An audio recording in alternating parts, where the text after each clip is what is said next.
वंदन। ये ईसाइयों ने आपका क्या बिगाड़ा है? ये ईसाइयों ने आपका क्या बिगाड़ा है कि आप उनके पीछे पड़ गए हैं? घृणित और चौंकाने वाली खबरें और ईसाइयों के उत्पीड़न की घटनाएं हाल ही में प्रिंट मीडिया के साथ साथ ऑडियो विजुअल और इलेक्ट्रॉनिक मीडिया में पढ़ी और देखी जाती है। फादर स्टेन स्वामी को उनकी गिरफ्तारी और जेल में उनकी मृत्यु तक पीड़ित और प्रताड़ित किया गया। कई साल पहले उड़ीसा के कंधमाल इलाके में कुष्ठ पीड़ितों की सेवा करने वाला ऑस्ट्रेलियाई मिशनरी ग्राहम स्टेन को और उनके 2 मासूम बेटों को रात में एक जीप कार में सोते हुए नींद में जिंदा जलाया गया था। ऐसी क्रूरता आचरने में हत्यारों का जी कैसे चला होगा। हाल ही में बिहार में एक युवक पर केवल ईसाई होने पर तेजाब छिड़क दिया गया।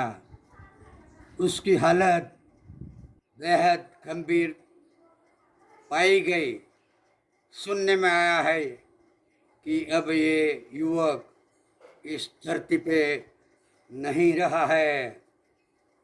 एक वीडियो में बाइबिल का शुभ संदेश का प्रचार एक पास्टर को पुलिस की मौजूदगी में एक मिजाजी महिला द्वारा थप्पड़ मारते हुए भी दिखाया गया है। भारत में आदिवासी और अन्य क्षेत्रों में चर्चों में तोड़ फोड़ की जाती और आग लगा दी जाती है। घर वापसी का आंदोलन बड़ी तेजी से बल के प्रयोग द्वारा चलाया जाता है। जो लोग यीशु के अनुयायी बन गए हैं, विशेषकर अनुसूचित जाति, अनुसूचित जनजाति और अन्य पिछड़ा वर्ग से, उन पर उपेक्षा, उत्पीड़न और धर्मांतरण का झूठा आरोप लगाया जाता है। वे प्रलोभन के जरिए ईसाई धर्म में बहक जाते हैं और ईसाईयत में आने के लिए ललचाते हैं। ऐसी झूठी बातें फैलाई जाती है। यूरोप खंड के ज़्यादातर देशों में और ऑस्ट्रेलिया में भी बहुत से लोग ईसाई हैं। उन्होंने चुटकी भर चने ममरे की लालच में किसी आदिवासी या दलित वर्ग से ईसाई धर्म नहीं अपनाया है। यह बयान देना कि भारत के आदिवासियों और दलितों को ईसाई बनने के लिए प्रलोभन से खरीदा जाता है, ये उनका घोर अपमान है।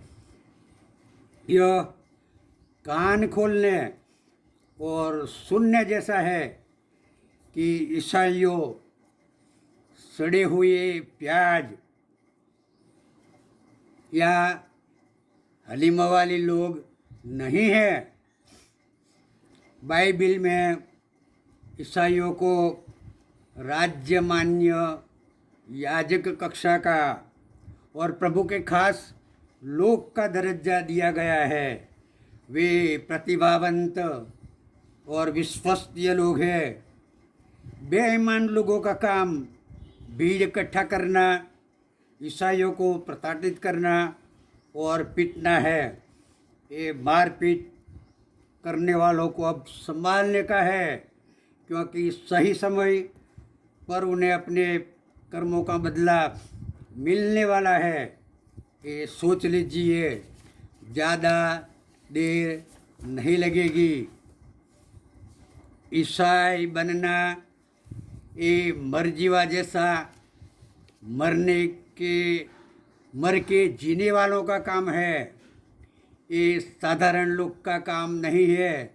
शरीर के संबंध में मरना और आत्मा के संबंध में जीना।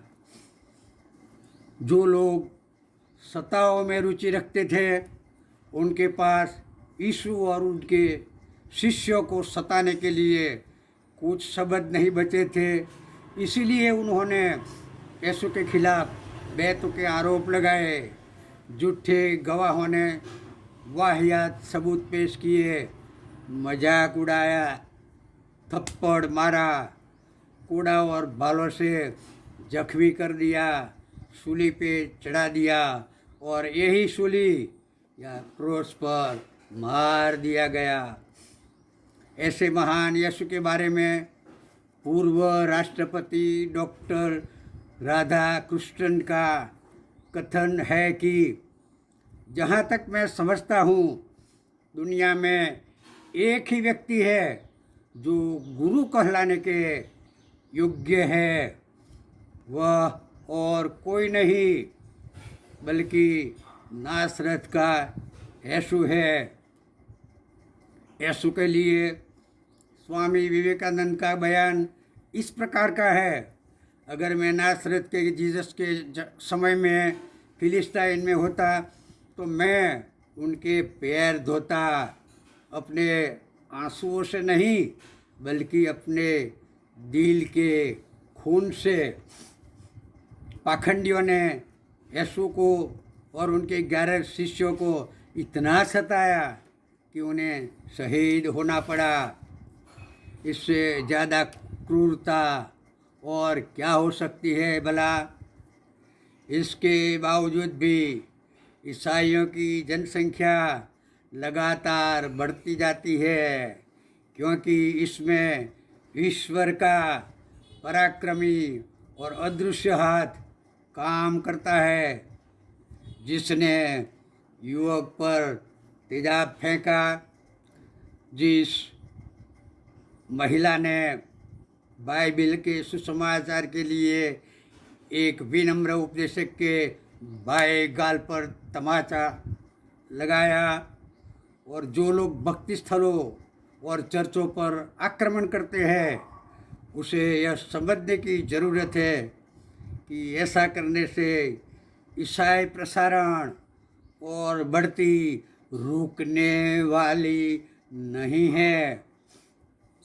इन हमलावरों को विशेष रूप से बताना है कि भारतीय मूल के हिंदू लेकिन अमेरिका में ईसाई बन चुकी महिला उपराष्ट्रपति कमला हैरिस को थप्पड़ मारने, तेजाब छिड़कने या परेशान करने का धंधा आप चला सकते हैं। आज दुनिया की 1/3 आबादी ईसाई है और यह बढ़ता रहता है। इसे रोकने के लिए किसी का टट्टू चलने वाला नहीं है, क्योंकि ईसाइयों के गुरु यीशु मसीह ने स्वयं अपने अनुयायियों से कहा है कि सारी दुनिया में जाकर सारी सृष्टि को उनके सुसमाचार का प्रसार करो और आज्ञा दी है, इसलिए कि सुनने वाले विश्वास करेंगे और उद्धार पाएंगे। यही वजह से ईसाइयों अपने गुरु यीशु की आज्ञा का पालन करने के लिए बाइबल अनुसार यीशु के सुसमाचार का प्रसार करते हैं। ये और कुछ नहीं है लेकिन गुरु भक्ति है। भारत के संविधान के अनुच्छेद 25 के अनुसार प्रत्येक नागरिक को अपने धर्म का पालन करने और प्रसार करने का अधिकार दिया गया है। यह कोई आपराधिक कृत्य नहीं है। ईसाइयों भी इस राष्ट्र के नागरिक हैं। जो लोग खुशखबरी फैलाने पर उन्हें परेशान करते हैं, वे लोग भारतीय दंड संहिता के तहत दोषी पाया जाता है। अगर वे इस तरह कुकर्मों को नहीं रोकते तो आज नहीं तो कल वे कानूनी खतरे में पड़ सकते हैं। हमारे ईसाई लोगों को भी अभी जागरूक और साहसी बनने का समय आ चुका है।